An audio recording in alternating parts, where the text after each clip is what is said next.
My next guest has the distinct honor of being a world-renowned male rapper.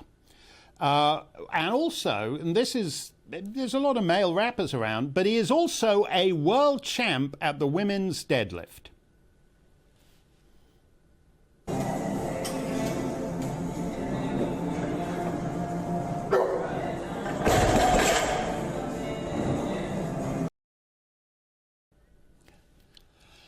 525 pounds, that was then a ladies' deadlift record, and he self-identified as a woman for the exact duration of that lift.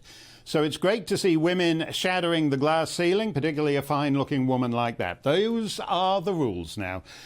Zuby joins me. I very much enjoyed seeing that. It's a fantastic, it's a fantastic thing. But at the same time, you must have known that you were going out on a limb somewhat, and that woke world was not going to be happy with you pulling those kind of stunts. Hey, I was just playing by the rules. It's not what I expected would be what was going to launch me into the spotlight internationally. But here we are, almost 3 years on, and people are still finding delight in it. So I'm happy that I did it. But you didn't do it to become more famous. You did it because you actually believe in this, that if you identify as a woman, and you can, I think you also did it with a bench press as well, that you could become the ladies' champion in these weightlifting events, simply because those are the rules they say. You've also supported J.K. Rowling. And I don't know whether you and J.K. Rowling might not seem obvious soulmates, but this is an issue you're not, like her, you're not prepared to go quiet on this. No, I mean, look, it's a whole silly thing. I mean, the fact that I posted that video in February 2019, and here we are almost going into 2022, and this thing is still a raging debate and a point of controversy, just shows how bizarre of a society that we are currently living in, where simply acknowledging reality as we've all always known it has somehow become controversial or something that you are not supposed to be doing. I don't think there's all that much that I say or anything that J.K. Rowling or anyone else has particularly said on this issue that should be shocking or threatening to anybody in any way. But I think that things have just shifted so hard now that simply trying to be honest and to tell the truth and to say what other people are thinking now really makes people stand out. Well, the big change is this, isn't it? That, 30, 40 years ago, up to certainly until the turn of the century, it used to be accepted that there were differences of opinion, that you had opinion A and you had opinion B, and you might hold one or other of them. Now we seem to be in a world where there's a correct opinion to have on these things, and therefore if you have an opinion that differs from it, you have to be shut down, you have to be squashed, you have to be crushed like a bug. That's the way it is on trans rights and certain other issues now, isn't it? Well, I think it's important to be careful with words here because we're living in the age of weaponization of words. And this is not a question about trans rights per se. That's the language that activists use to make it seem that anyone who is challenging or questioning them has, something against a whole demographic of people or thinks that they should have less rights or anything like that. That's not what any of it is. Everyone I know who is a decent and reasonable human being believes that every single person, regardless of their age, race, gender, whatever, people should have the same basic human rights and be afforded the same dignity. However, reality does exist. And if you are looking at something such as biology as we know it, which of course goes into not just the world of reproduction and the way we socially interact, but also something very obvious like the world of sports. We all know that men and women have different bodies and are biologically built and wired differently. There's nothing controversial about that. This goes far beyond the human species. It goes across all animal species. And so that's why with something like sports, why you have different categories, because if you did not have a separate division for women's sports, then you would not have professional women's sports, because the biggest, fastest, strongest people in the world are all male, because males in general, and especially at the top levels, are always going to be stronger and faster than females are. And that should not be considered a slight to anybody. That's just an acknowledgement of reality. And it's important that, yes, we absolutely should be able to have discussions and debates and have different opinions, but it's really even more important, I think, that we are able to agree on some form of objective reality.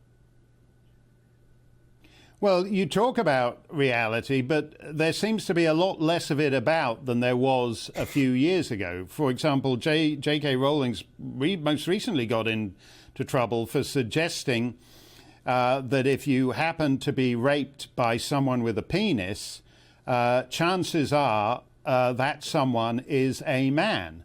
That would seem a statement of the obvious. It's actually how rape law in Scotland, which she was talking about, is defined. If you aren't a man, you can't rape someone. Yet now apparently rapists with penises will be allowed to be in women's prisons. So the point here, Zuby, is, you have like courageous individuals such as yourself who are prepared to take the heat on this, but it's not just a fringe group of activists. It's now that government, the health system that suddenly talks about people who menstruate instead of women.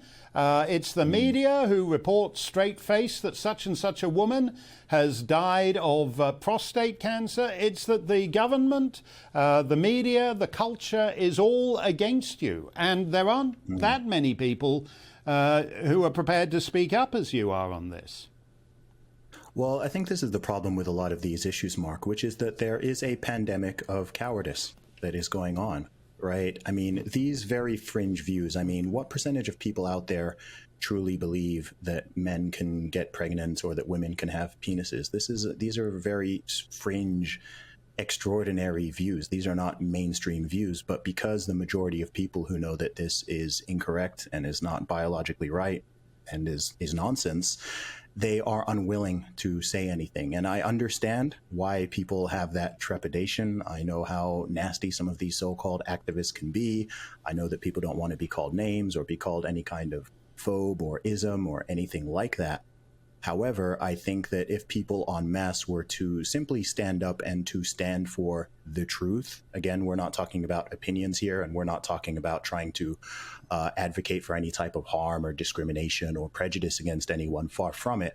We are simply acknowledging reality, because if we don't acknowledge reality, that has very serious consequences. If you entertain a lie for a very long period of time, it has very real consequences on the world.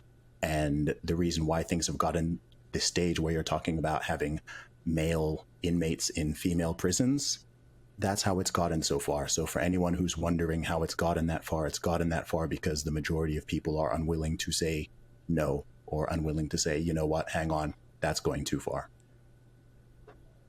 That's very true. And when you destroy the meanings of fundamental words like man and woman, you're destroying the foundations of your society.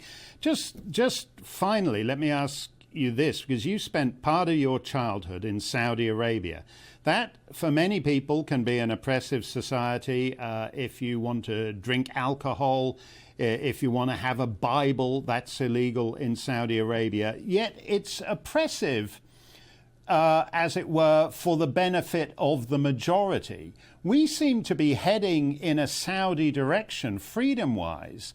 But it's an oppression that supports, as you said, fringe opinions. That someone with a penis is a woman. These are fringe opinions, but in the interests of supporting them, we're heading in an unfree direction. Which is in some ways even nuttier than Saudi Arabia. It's a really interesting point you bring up there, and it's something that I've been sort of pondering in my head for a while. I don't know my exact response to that. Something I'd want to dwell on for a little bit of time. But I think that something that's interesting is this concept of intolerance.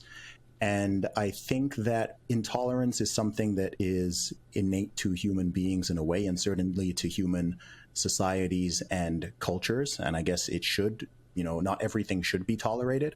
But I think that where those boundaries lie and how things are enforced, whether that is through the legal system or through social systems or even through big tech and media and things like that, I think it varies from place to place and it varies from time period to time period. But I think if we're going to live in a truly free and open and civil society, then I want to reassert the point that everyone should be treated fairly and equally and decently, and we should look at each other as individuals and as human beings. We shouldn't be trying to deny anybody any type of rights. That's a huge step in the wrong direction. But if we're, instead of just talking about tolerance and talking about diversity, I think people need to embody these things rather than just say these words which sound nice.